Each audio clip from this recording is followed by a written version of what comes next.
I'm going to start as Muslims do in the name of God, in Alhamdulillah, wassalatu wassalamu ala Rasulillah amma ba'd.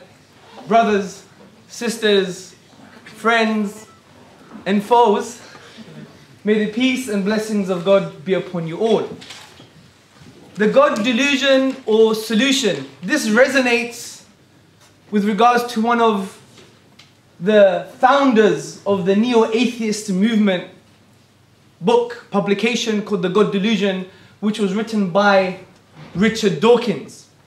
And essentially he argues that God is a delusion. We have no good reasons to believe in the existence of a God. So I'm going to argue today that we have very good reasons to believe in the existence of God. And I'm going to do that by posing two arguments. Number one, God makes sense of the origins of the universe. And number two, God makes sense of the fine-tuning of the universe to permit our existence. So let's go straight to the first argument. God makes sense of the origins of the universe. Now, brothers, sisters, and friends, we have all asked the same questions. Why does the universe exist? Where did it come from? Why does something exist rather than nothing? The famous German polymath Leibniz, he said in one of his essays, the first question that we should ask and that must be answered is, why does something exist rather than nothing? This is why the Quran, which is the book of the Muslims, also states, do they think the universe came out of nothing? Now we could respond to this perennial question by positing a cause for the universe or claiming that the universe is uncaused. Well, let's take the atheist conclusion, which generally is that the universe is a brute fact. For example, Bertrand Russell, the famous atheist philosopher, he said in the 1960s on a radio program, the universe is just there and that's all. It's a brute reality. But if that is the case, that would imply and indicate that the universe is eternal. And if the universe is eternal, it would mean that the universe has an infinite history of past events. Now, let's question this. Can there be an infinite number of anything in the real world? Well, from a philosophical position, it doesn't make sense. It leads to absurdities. As the philosophers say, there is no ontological export of the concept of the infinite into the real world. Now let me give you some examples for you to understand this better. Imagine we have an infinite number of Richard Dawkins in this room, okay? And say I took 10 Richard Dawkins away. How many Richard Dawkins do we have left? Infinity or infinity minus 10. Whatever position we take, we should practically be able to count how many Richard Dawkins there are in this room, but we can't. It leads to absurdities. Another example. Imagine there are 100 Richard Dawkins in this room, and at every possible moment, I add another Richard Dawkins. Richard Dawkins 101, Richard Dawkins 102, Richard Dawkins 1,000,001, and so forth. Will I ever reach a number of Richard Dawkins which we can describe as infinite? No, because we could always add another Richard Dawkins. So what does this say to us? This says to us that the infinite in the real world doesn't exist. In the mathematical realm of discourse, it exists because it's based on certain axioms and conventions. But in the real world, it simply doesn't exist. This is why mathematicians Kasman and Newman, they said the infinite certainly does not exist in the same sense that we say there are fish in the sea. Also, the famous German mathematician David Hilbert, he said the infinite is nowhere to be found in reality. It neither exists in nature nor provides a legitimate basis for rational thought. The role that remains for the infinite to play is solely that of an idea. But brothers, sisters, and friends, events are not just ideas, they are real things. Therefore, the number of events in the universe cannot be infinitely long. They must be finite. And that would indicate that there must have been a beginning to the universe. And if the universe had a beginning, therefore it must have a cause. Now this is supported by scientific evidence, astrophysical evidence. Has everyone heard of the Big Bang? Put your hands up. Good, and it's not that thing that happens after too many curries, okay? Now the Big Bang, also known as the hot standard model, states that physical time and space were created and matter and energy were created at the point that cosmologists call singularity. Now, according to John Boslow, the author of Stephen Hawking's universe, he says, the biggest misunderstanding about the Big Bang is that it began as a lump of matter somewhere in the void of space. And he says, it was not just matter that was created during the Big Bang, it was space and time that were created. So in the sense that the time has a beginning, space also has a beginning. So Big Bang cosmology indicates that the universe began to exist. But from a naturalistic perspective, if our methodology is very crude and we're just a naturalist, that would mean that the Big Bang would imply that the universe was created out of nothing, ex nihilo. But we know there is an undeniable philosophical principle that out of nothing, nothing comes. It is no wonder P.J. Swart in his publication about time says, if there is anything we can find inconceivable, it is that something could arise from nothing. Let me summarize the first argument for you. 1, whatever begins to exist has a cause. 2, the universe began to exist. So it logically follows that the universe has a cause, which makes it a sound and valid argument. However, all we know from this is that there is a cause for the universe. We can't claim it's Jesus. We can't claim it's Buddha. We can't claim it's Allah. We can't claim it's Richard Dawkins. Okay? The God of neo-atheism. We can't claim it's anyone. However, upon conceptual analysis, which basically means, let's think hard about this thing. Upon conceptual analysis, we can conclude that this cause has the basic attributes of a monotheistic God. Let me explain why. Now, since this cause created time and space, it must be one. Because if we follow the philosophical principle Occam's razor, which states that we shouldn't posit multiple causes beyond necessity, then we should stick to the most simplest explanation, which is one. If we claim this cause is 365, then it creates more questions than it answers. Also, this cause must be uncaused, because we've already discussed the absurdity of an infinity, which includes the absurdity of an infinite regress of causes.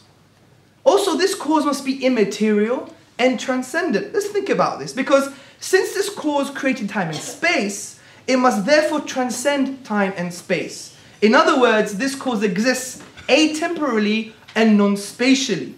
So the logical conclusion from this is that the cause must therefore be immaterial, because material things exist within time and space. Significantly, this cause must have a will, which indicates it can have a relationship with personal agents in the universe. Now, why am I saying this? Because if this cause is uncaused, therefore eternal, and it produced an effect that is finite, such as the universe, it indicates it chose the universe to come into existence. And choice indicates a will, and having a will indicates that it can have a relationship with personal agents. And it is no wonder that the Quran, the book of the Muslims, has summarized this argument for us very eloquently. In the 112th chapter it says, say, He is God, the one, the only, God, the eternal, the absolute. He begets not, nor was he begotten, and there is none like unto him. Immaterial, transcendent. Now, before I go to the second argument, let me respond to some atheist counter-arguments to this argument so we can have more of a productive discussion in the Q&A. Now, one of the counter-arguments to this argument is about quantum physics, the quantum vacuum. Now, some physicists claim there are subatomic events that do not correspond with causality. They claim that subatomic particles behave unpredictably and spontaneously in the quantum vacuum. So they conclude that things begin to exist and they have no cause. They came from nothing. Let's respond to this in two ways. Firstly, the claim is very misleading because the vacuum is not nothing. It is a sea of fluctuating energy. It has a rich structure that obeys the laws of the universe. So it is something. The second way we could respond to this is by saying that there are many physicists that are adopting a deterministic view of events in the quantum vacuum. For example, David Bohm's interpretation being one of them. Physicists are moving away from the Copenhagen interpretation, which indicates that things are just spontaneous and unpredictable. So it's not a valid counter-argument to our argument here. The other argument, which is a very outdated atheist cliche in my opinion, is, well, who created God then? Who created that cause? Now, we have to be attentive to the argument. We're saying here whatever begins to exist as a cause, not all things that exist have a cause. There is a big difference, and God never began to exist. Also, the question itself denies our very existence. It means that there is no universe at all. Because if we say what caused the cause that caused the universe, then what stops us from saying what caused the cause that caused that cause that caused the cause that caused the universe? But then what stops us from saying then what caused the cause that caused that cause that caused that cause that caused that cause that caused that cause that caused the universe? If we do this ad infinitum, would we have the universe today? No. So the question itself denies our very existence. Also, another counter-argument is that causality doesn't make sense out of time. So we can't even say there's a cause for time and space. This is inaccurate because there is no philosophical consensus on the description of causality. So we go to the basic description, which is something which produces an effect. And also, time is not a necessary factor for causality. The philosophers have argued that there is a concept of causality called simultaneous asymmetric causation, which the cause is prior causally, but not prior temporally. Let me give you an example. Try and push your elbow into a pillow. Which comes first in time? The movement or the indentation once you're touching the pillow? Well, we know it's prior causally, but maybe not prior temporally. So the idea that causality doesn't make sense out of time doesn't make sense. Let's go now to the second argument.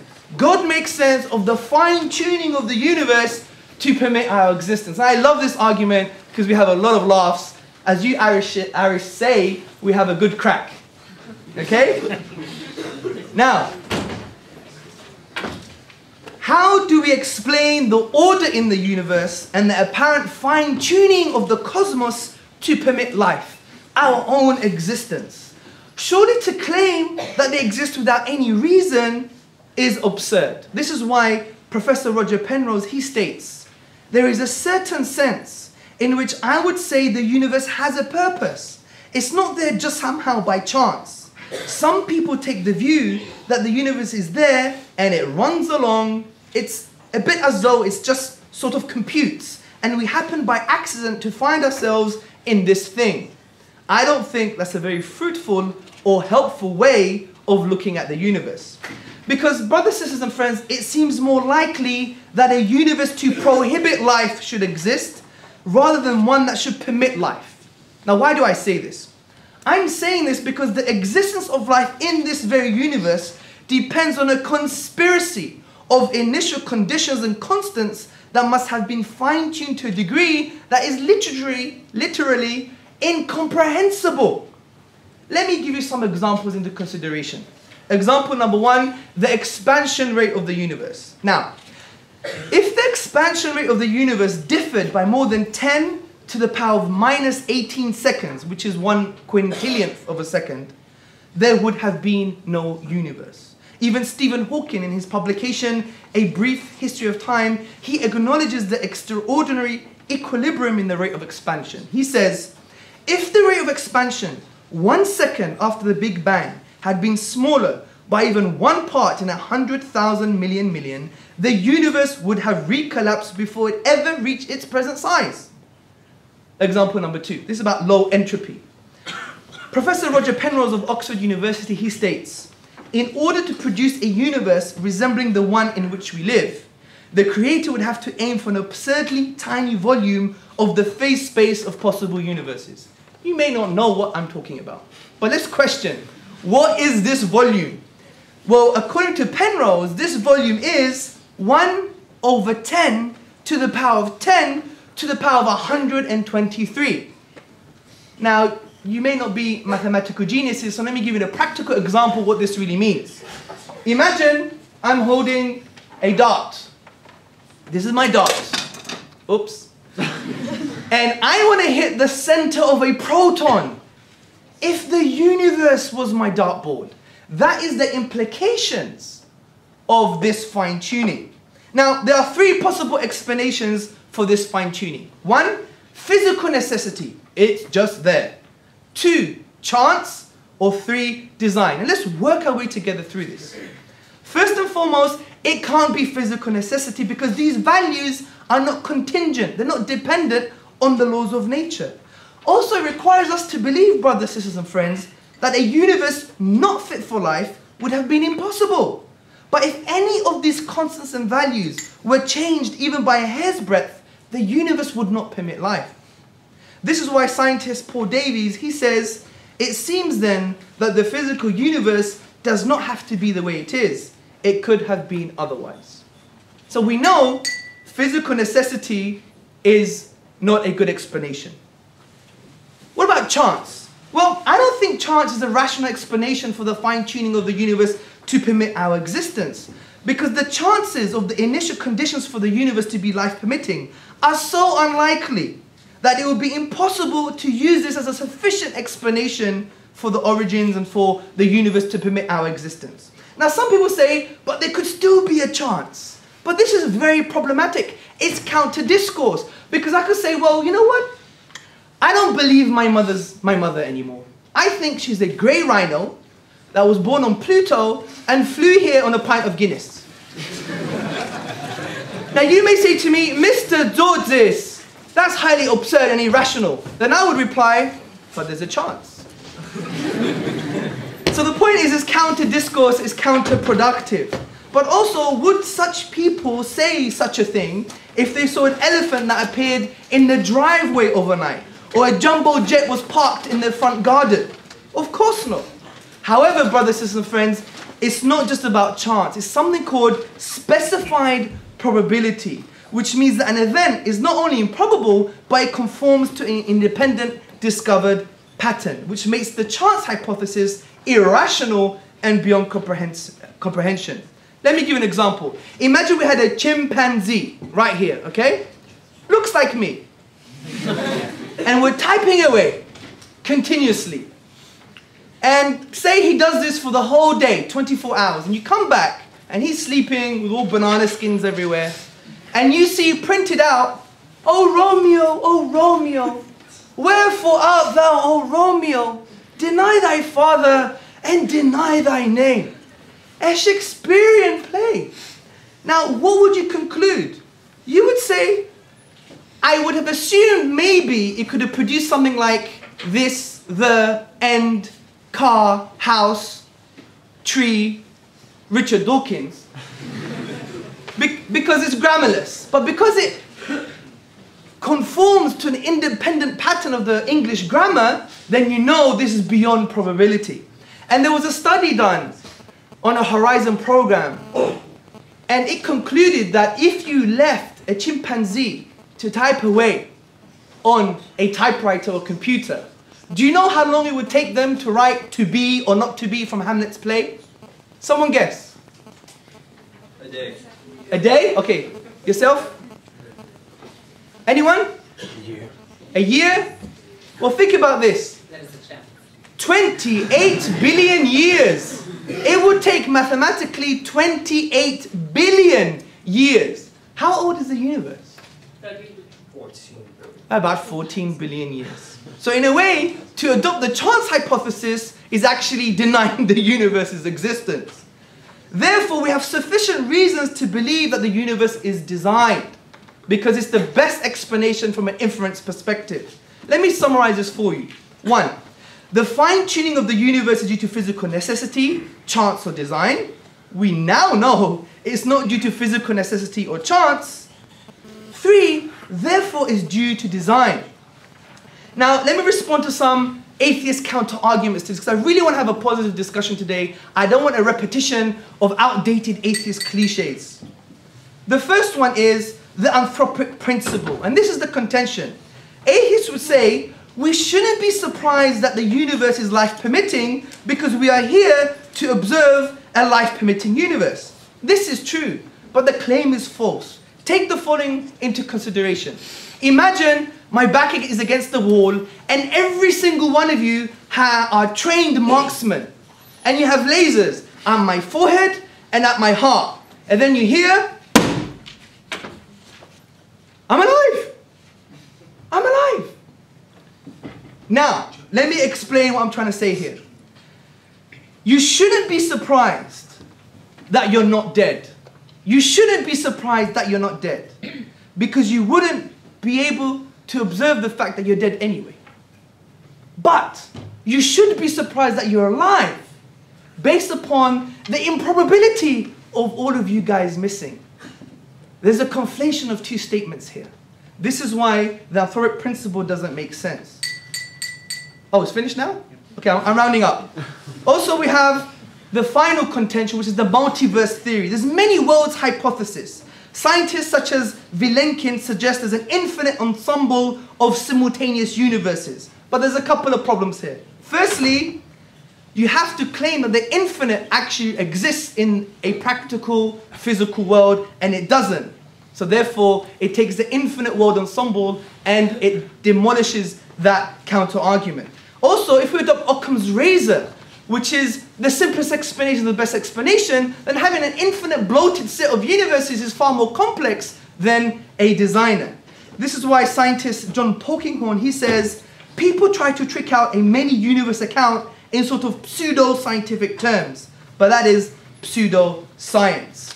I'm going to leave the other very funny Richard Dawkins counter-argument, which I believe is equivalent of the intellectual capacities of a 7-year-old, and we're all going to have a laugh during the Q&A. Who wants to have a laugh?